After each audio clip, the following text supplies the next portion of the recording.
Let's analyze the tactics employed against Americans to induce informational responses and the inner workings of the human brain.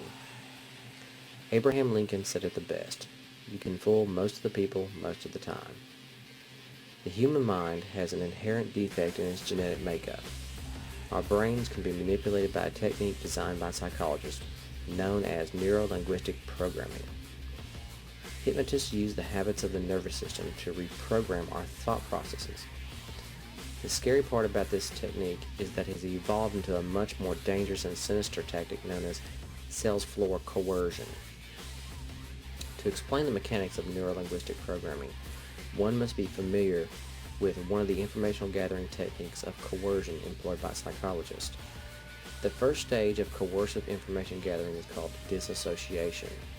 It is a trick of the mind used to get the subject person to disassociate himself with his own reality and to reduce the individual to nothing more than a passive spectator in a state of mind during the interview.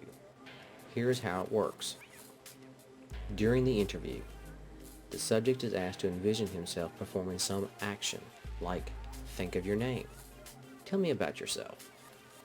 The subject person is no longer performing the act of tangible reality, but picturing himself performing the act. By separating your awareness from your actions, you become the observer of your own story. The subject experience is now reduced to a guided visualization, with the interviewer guiding the subject person, which now leads to the next level of consciousness known as trance. This tactic has been designed by neuro-linguistic programmers and serves to render us quite vulnerable. The moment you frame your own awareness into the trance state of self-consciousness is the moment that your mind is most up for grabs and is now being reprogrammed.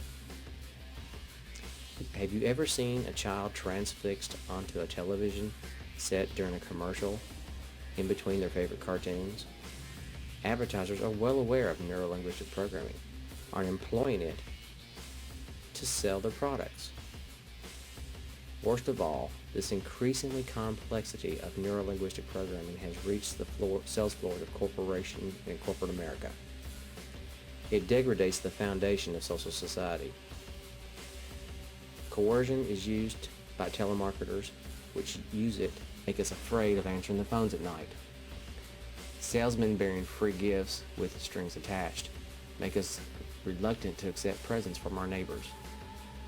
Greedy religious leaders twist Bible passages into sales pitches, and church charity drives employ state-of-the-art fundraising techniques, makes us leery of religion. Our president's foreign policy is channeled through spin doctors before it reaches the people, leading to widespread cynicism about the political process itself. Sporting events are crowded with product promotion that we find ourselves cheering for corporate logos. Our movements through stores are videotaped and analyzed so that shelves and displays can be arranged to steer us toward more expensive items, which is called optimal volume exposure. With all these coercive attacking the human mind on a daily basis, is it any wonder America has turned into a drug nation? People use and take drugs as a coping mechanism to deal with their lives, to numb them against the external forces playing for control of their mind. The United States is the only developed nation in the world that does not mandate media literacy, in other words, how the media works, as part of its public school activities. There is a reason media literacy is not taught in our public school systems.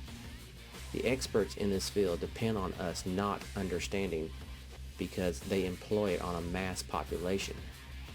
Psychological warfare on a mass scale. You must ask yourself, why do they do this? For one very simple answer: control. But if we demystify the role of the experts in this field, we can demystify our priests, civic leaders, and news providers as well. As coercive tactics escape the corporate sales floors and reach into our personal lives, much more manipulative forms of people handling become commonplace. Salespeople masquerade as our friends, taking advantage of what is left of our best instincts. Meanwhile, our civic, social, and religious leaders have adopted the tools of coercive people handling in order to capture our interest and to generate funds for their cause. Friendship and coercion become one and the same. Salesmen pretend to be our friends, while friends relate to us as salesmen.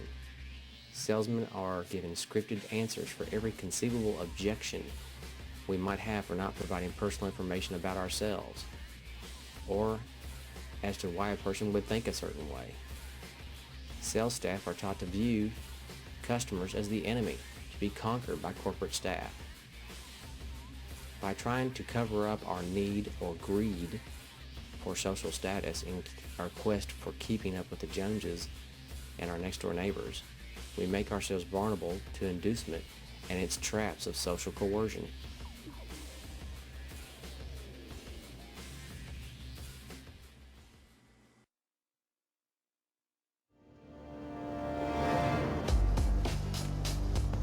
The Matrix is a system, Neo. That system is our enemy. But when you're inside, you look around, what do you see? Businessmen, teachers, lawyers, carpenters, the very minds of the people we are trying to save. But until we do, these people are still a part of that system, and that makes them our enemy. You have to understand, most of these people are not ready to be unplugged. And many of them are so inert, so hopelessly dependent on the system, that they will fight to protect it. Were you listening to me, Neo? Or were you looking at the woman in the red dress? I was... Look again. Freeze it.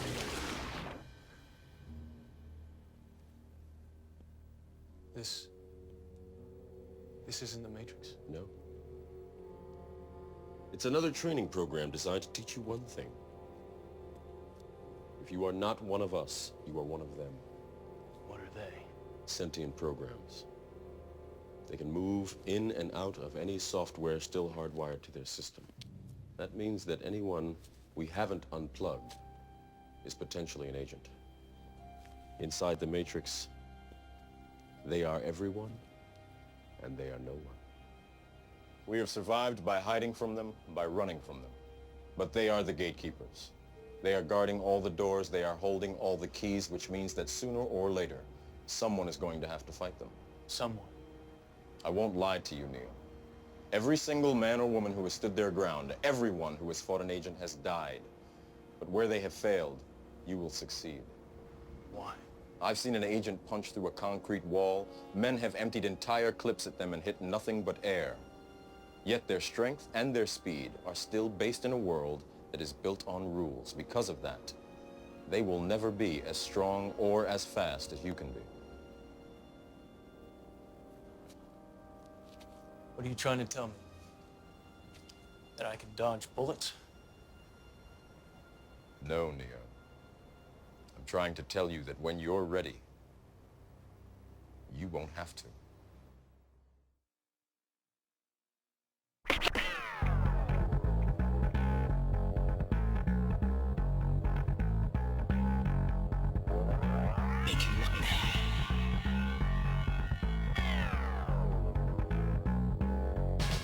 The annotation contained in Title V, Section 552A, concerning the disclosure of Social Security numbers states that in Section 7 of Public Law 93-579 provides that A1, it shall be unlawful for any federal, state, or local government agency to deny to any individual any right, benefit, or privilege provided by law because of such individual's refusal to disclose his Social Security account number. Section 2. The provisions of this paragraph, number 1, of this subsection shall not apply without respect to subsection A, any disclosure which is required by federal statute, or subsection B, the disclosure of the Social Security number to any federal, state, or local agency maintaining a system of records in existence and operating before January the 1st of 1975, if such disclosure was required under statute or regulation adopted prior to such date to verify the identity of an individual.